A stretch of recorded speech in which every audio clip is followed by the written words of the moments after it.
नमस्कार, मैं सरिता गर्ग, व्याख्याता हिंदी साहित्य। प्रिय विद्यार्थियों, महाविद्यालय के YouTube चैनल पर आप सभी का हार्दिक स्वागत।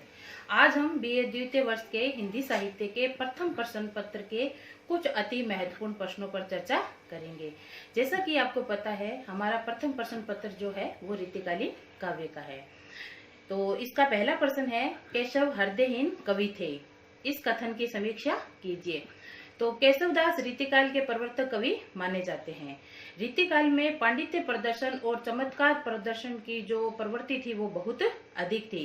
केशवदास जी शास्त्रीय लक्षणों और चमत्कार प्रदर्शन में इतने अधिक रम जाते थे कि उन्हें अर्थ ग्रहण की बाधा का जरा भी ध्यान नहीं रहता था। इनकी रचना में अत्यधिक संक्षिप्त शब्द, भारी भरकम शब्दावली और वाग विदग्धता की पुट बहुत अधिक रहती थी। अब हमारा दूसरा क्वेश्चन है, बिहारी के दोहे गागर में सागर भरने के अप्रतिम उदाहरण है, इस कथन की समीक्षा कीजिए। तो रीतिकाल के रीतिसिद्ध कवियों में बिहारी का अग्रणी स्थान है। बिहारी की एकमात्र रचना बिहारी सतसई है। बिहारी के दोहे बहुत कम शब्दों में बहुत अधिक बड़ी बात कहने का सामर्थ्य जो है वो इनके दोहों की प्रमुख विशेषता है। और एक उदाहरण भी है सतसई का कि सतसैया के दोहरे जो नाविक के तीर देखन में छोटे लगे पर घाव करे गंभीर। इस प्रकार बिहारी ने बहुत कम शब्दों में और बहुत गहरी बात कहने का सामर्थ्य रखा है। इसी प्रकार से नहीं पराग नहीं मधुर मधु नहीं विकास इहि काल अली कली ही सो बंध्यो आगे कौन हवाल। बिहारी ने व्यंग्य के माध्यम से बहुत गंभीर बात को इस दोहे के माध्यम से स्पष्ट करने का प्रयास किया है।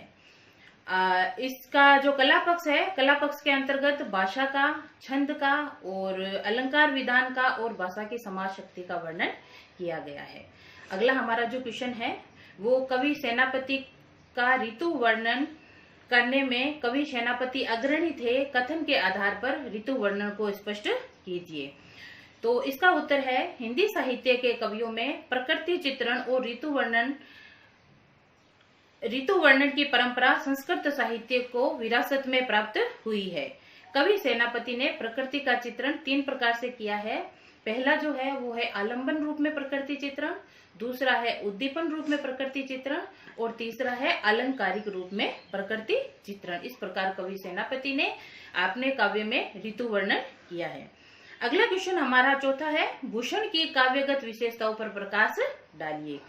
तो हिंदी साहित्य के इतिहास में रीतिकाल का जो समय था वो श्रृंगार का समय था। इस कालखंड के लगभग सभी कवियों ने अपनी अधिक से अधिक प्रवृत्ति श्रृंगार में रमाई थी और इस कालखंड में भारतीय जनता व समाज की जो स्थिति थी वो बहुत ही दयनीय थी।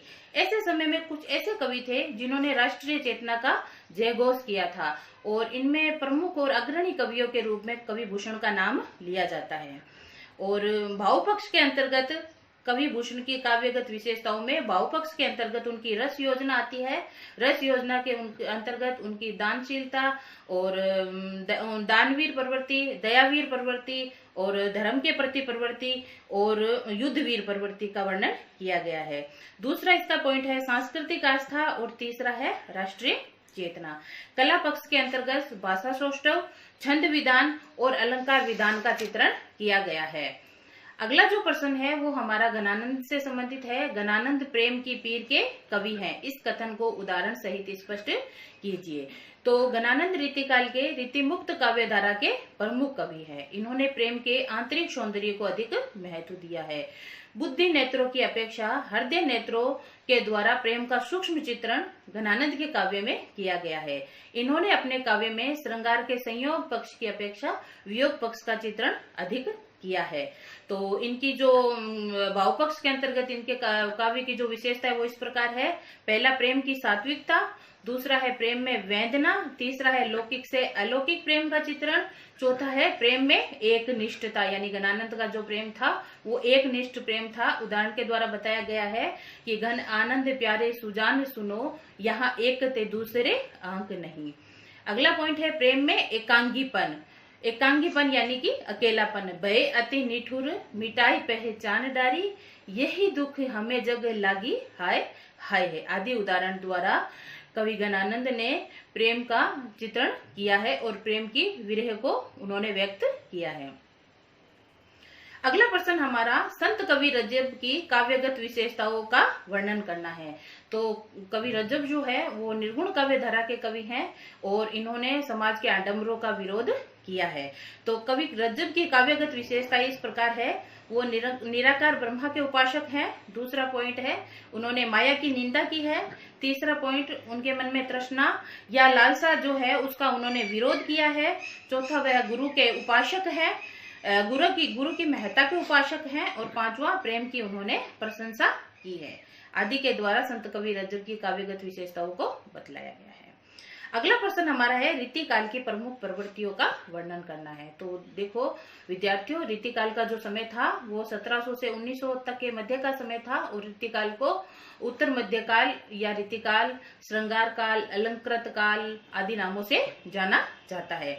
तो रीतिकाल की प्रमुख प्रवृत्तियां है वो है, सबसे पहली इसमें लक्षण ग्रंथों की प्रधानता। इस कालखंड में सबसे अधिक लक्षण ग्रंथ लिखे गए थे। दूसरा है कवि और आचार्य दोनों बनने की प्रवृत्ति। तीसरा पॉइंट है श्रृंगार के संयोग पक्ष की का अधिक चित्रण। चौथा पॉइंट है नायिका भेद। पांचवा नक्सिक वर्णन।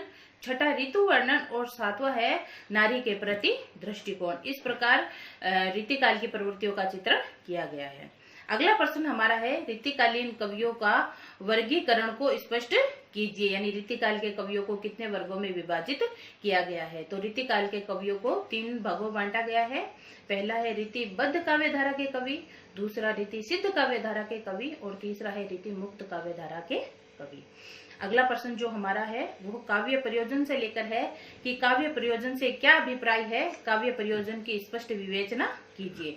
तो देखो विद्यार्थियों, प्रयोजन शब्द का तात्पर्य होता है उद्देश्य। इस संसार में मंद बुद्धि से मंद बुद्धि व्यक्ति भी बिना प्रयोजन के कोई कार्य नहीं करता। यानी कि प्रत्येक व्यक्ति के कार्य करने के पीछे किसी न किसी प्रकार का उद्देश्य जरूर निहित होता है और उसी उद्देश्य को लेकर व्यक्ति कोई न कोई कार्य करता है। तो इस प्रकार मनुष्य के प्रत्येक कार्य के पीछे उसका प्रत्यक्ष या परोक्ष रूप से कोई न कोई प्रयोजन अवश्य रहता है। तो आचार्य कवि मम्मट ने काव्य प्रयोजन को इस प्रकार से स्पष्ट किया है। तो इसमें पहला पॉइंट है यश की प्राप्ति, दूसरा अर्थ की प्राप्ति, तीसरा व्यवहार परिज्ञान, चौथा अनिष्ट की क्षति और पांचवा जो है वो है कांता सम्मित उपदेश। इस प्रकार काव्य प्रयोजन को स्पष्ट किया गया है। तो इस प्रकार आज हमने बीए द्वितीय वर्ष के प्रथम प्रश्न पत्र के कुछ अति महत्वपूर्ण प्रश्नों पर चर्चा की है। और फिर भी अगर प्रश्न पत्र में आए हुए प्रश्नों को लेकर किसी प्रकार की समस्या आपको आती है तो कमेंट बॉक्स में जरूर लिखें। और कोरोना वायरस जैसी महामारी के चलते हुए कृपया घर पर रहिए, सुरक्षित रहिए। धन्यवाद।